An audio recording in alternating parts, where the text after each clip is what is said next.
I'm J. Dershowitz.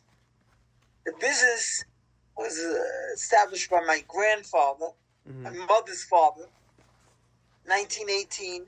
My father got involved around 1948, and he continued on until 2000 and so. And I was basically there from 1980 until 2-3 years ago. It was originally downtown. It was on originally on 8th Street in Greenwich Village, but we moved to the Garment Center about 1985 or so. We consider that we started, so the name of the company is Tom's Sons International Pleating. It's kind of two different companies that named at the same time. So we consider that our founding year as a pleating company was in 1931. Okay. But before that, that would be my grandfather. Before that, there's two generations older that go to the 1800s, but that's more like lineage. I've been coming here since I was 6 years old. For like a short stint, I left. Like I went to New Jersey, I went to Arkansas, I went to Florida, to kind of like find myself. But then I realized that, what I was really passionate about was this industry, and this industry, you can only do it here. My name is Adam Brand. I'm the fourth generation co-owner of Schmalberg Flowers. The business was founded in 1916, making us 110 years old. A lot has changed over the years. I'm 42, so I've only seen some of it. I read in a book once that there were at one point, over 400 feather and flower manufacturers in the United States. Today, we are the last manufacturer of artificial flowers. So the garment district has changed profoundly. We're just a microcosm, we're flowers, but you could take that for everything. Zippers, buttons, trims, anything that's been made here has been outsourced, and the garment district is a shell of what it once was.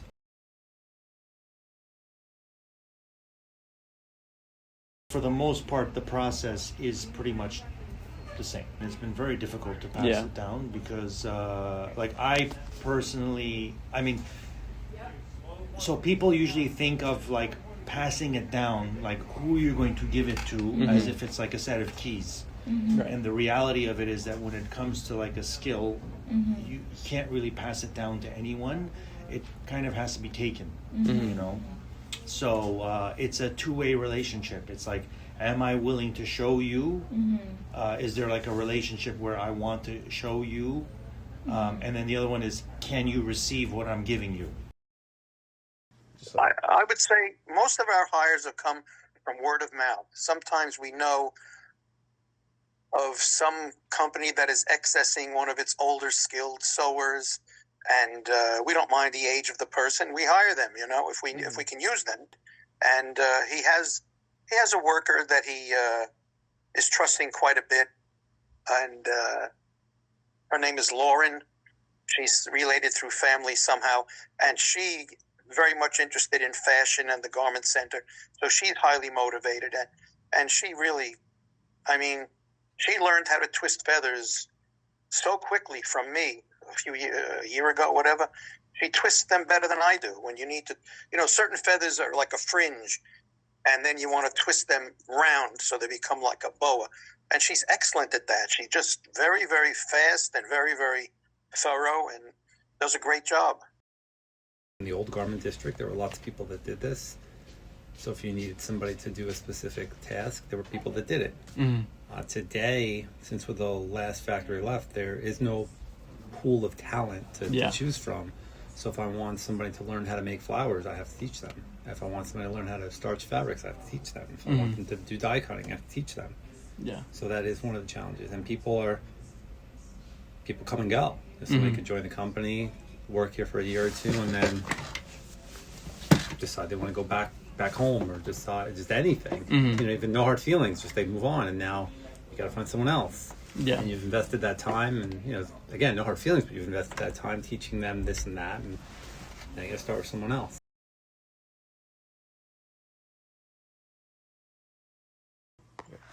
when I first came into the business, and before, for decades before, the business was basically supplying the millinery industry. Mm-hmm. Used to use quite a few feathers on the millinery, on ladies' hats. And the business was basically supplying feathers to them. Today it's much. Today millinery is much smaller. I mean, in the original days, they would have a factory of 100 women pasting feathers on hats. They used quite a lot. Now that doesn't exist anymore. Freight is a huge thing. Mm-hmm. Whenever I receive machinery, it's measuring 5,000 times to see if it'll actually fit in the freight elevator. Mm-hmm. So getting things up here is quite an undertaking, and it limits my selection process of what kind of machinery I can get, and adds a tremendous additional expense to it. Like I ordered a steam box from Germany, and it cost $800 to go from Germany to Newark port, the port of Newark, and then it cost me $3,500 from Newark to downstairs. Yeah. And then a cup of Starbucks from the guys at the CrossFit gym to help me bring it upstairs.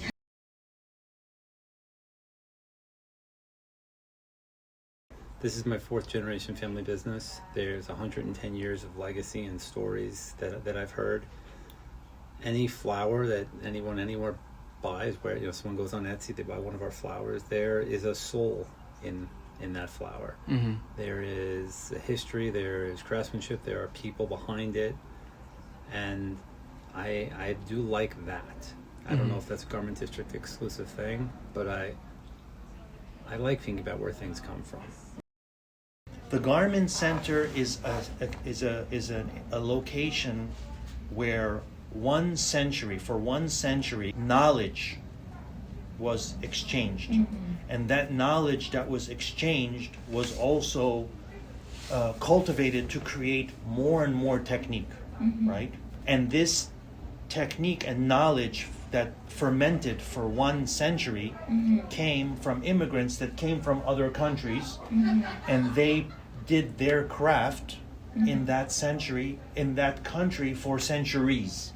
So it maybe got 10 centuries, 20 centuries of skills and handwork that came into New York, and then for 1 century, and it was a tremendous amount of knowledge and the ability to make very well made clothing at a very reasonable price at scale, right? Today, what people are buying is shit. They don't understand what they're missing out on. They're missing out on home cooked food. Yeah.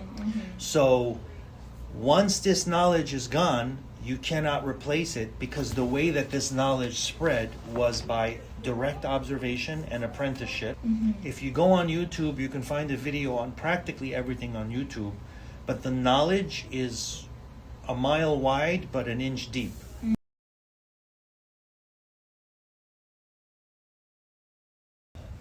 We are a secret, and we need to not be a secret. So people walk by, millions of people walk by, but they have no idea who's upstairs. So if there was a way for them to know that we're there, that would help.